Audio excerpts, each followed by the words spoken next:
Avant, je volais quand même, donc forcément j'avais besoin des armes. Et puis de connaissances en contact, j'ai eu un super contact avec un mec originaire d'Europe de l'Est. Il m'a ramené des petits flingues, des petites Kalachnikov. Un jour, il m'a ramené un lance-roquette. J'ai compris que c'était un mec sérieux. Et puis maintenant, je me suis reconverti à fond là-dedans.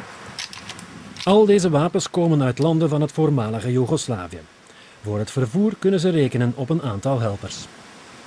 Un mec, c'est carrément un mec qui travaille, qui est chauffeur taxi ou qui travaille à l'usine. Et il en profite pour partir en vacances chez lui en Yougoslavie. Il remplit sa malle et il rentre avec et il te les vend. C'est des gens comme toi, comme des gens normaux que tu vois dans les quartiers, c'est eux qui se ramènent ça. Et c'est beaucoup plus discret, beaucoup plus simple, ils sont pas fichés, ils ferment leur gueule, ils sont contents de prendre l'argent. Et c'est très bien comme ça. PSG wil ons laten zien dat hij wel degelijk kwaliteit verkoopt. Là, on va faire un essayage. Ok. Alors, toutes les balles sont nettoyées, bien sûr. Tu laisses pas tes empreintes, tu laisses pas ton ADN. On sait jamais où ça finit, ce bordel. Ça craint pas comme ça là de tirer à l'arme de guerre On va tirer dans dans une forêt. On va tirer dans cette direction. Il y a des sangliers qui passent ici. Ça craint pas, ça craint pas. On est parti.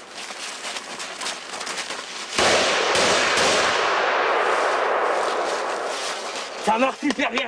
Ça c'est excellent. C'est une belle arme. Voilà, je la ramasse. Et là on a un Luger. C'est une arme américaine. 9 mm pareil. Ça marche super bien. Tu fais ça. Tu charges. Nickel. Et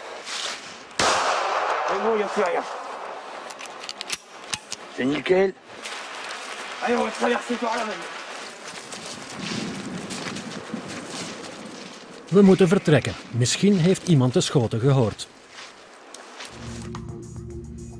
We vragen PSG hoe de overvallers aan al die explosieven komen. Faut pas être Darenstan pour comprendre que c'est nos clients. Ça, c'est des mecs, de chez nous, ouais. C'est des mecs de cité. C'est ça, c'est le grand banditisme de cité. Les mecs, maintenant, ils sont tous artificiés. Mais ils se prennent pas la tête pour autant, hein. Le gars, il est sur son scooter, il appelle son pote, j'ai du plastique, l'autre, il m'a ramené le Kalachnikov, allez, on y va. Hein.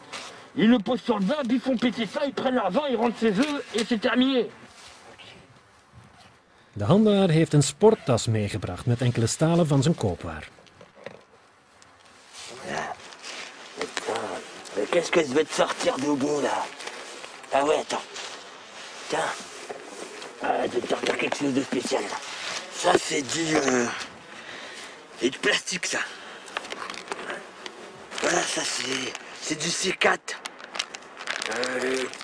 On appelle Semtex C4. C'est du matériel russe. C'est des explosifs. Donc il faut un détonateur pour que ça pète. Mais il faut bien l'emballer parce que c'est une marchandise qui est très périssable. Très périssable. Alors là, il y a combien de grammes là sur un pas comme ça? Ah là, il y a facile 400 grammes. Là. Et 400 grammes, on fait sauter quoi? Ah, 400 grammes, c'est des drôle, 400 grammes. C'est trop, 400 grammes. 50 grammes, ça suffit pour faire péter une porte blindée de distributeur automatique. Là, tu travailles pour 4 distributeurs, hein, facile. Hein. Ça, c'est garanti sur facture. Hein. 1 kilo kneedspringstof kost €1300. Er zit 7 kilo in zijn tas. Hij heeft ook ontstekers bij zich.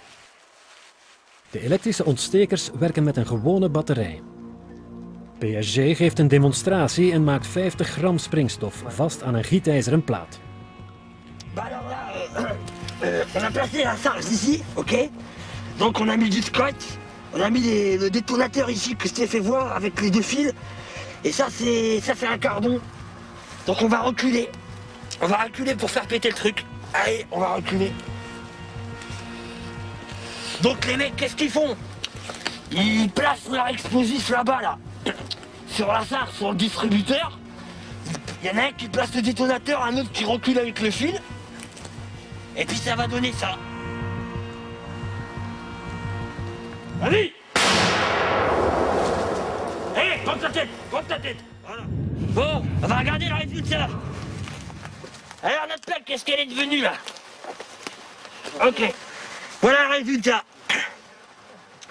Ça te fait un trou d'équerre carré, un rayon laser.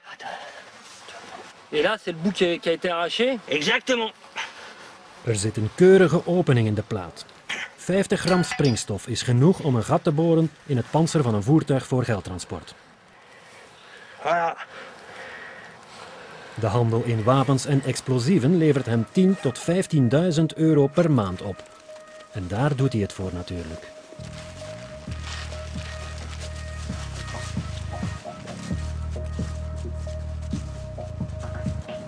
Uiteraard zijn we benieuwd hoe het onze helden verder is vergaan. Renard uit het begin van de reportage is na een zware diefstal opgepakt en riskeert 10 jaar cel.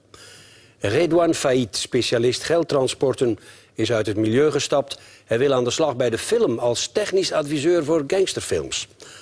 Ten slotte Stefan, hij maakt nog een paar cocaïnetrips naar Nederland, zegt hij, en dan wil hij ermee ophouden.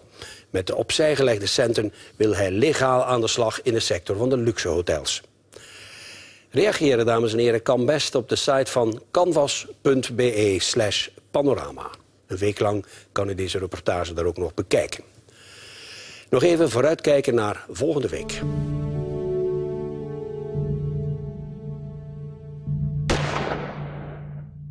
Sport is leuk, behalve als je gaat overdrijven met doping. Doping is van alle tijden, maar straks zijn de oude trucs overbodig. Gendoping komt eraan. Gendoping is die logische consequenz aus der biotechnologischen Forschung der letzten Jahrzehnte. There will be no way of preventing this sort of abuse if it's available. Op dieren is gentherapie al uitgetest. En ze bestaat echt. De genspuit die extra kracht geeft. Vraag is wanneer ze op mensen wordt toegepast.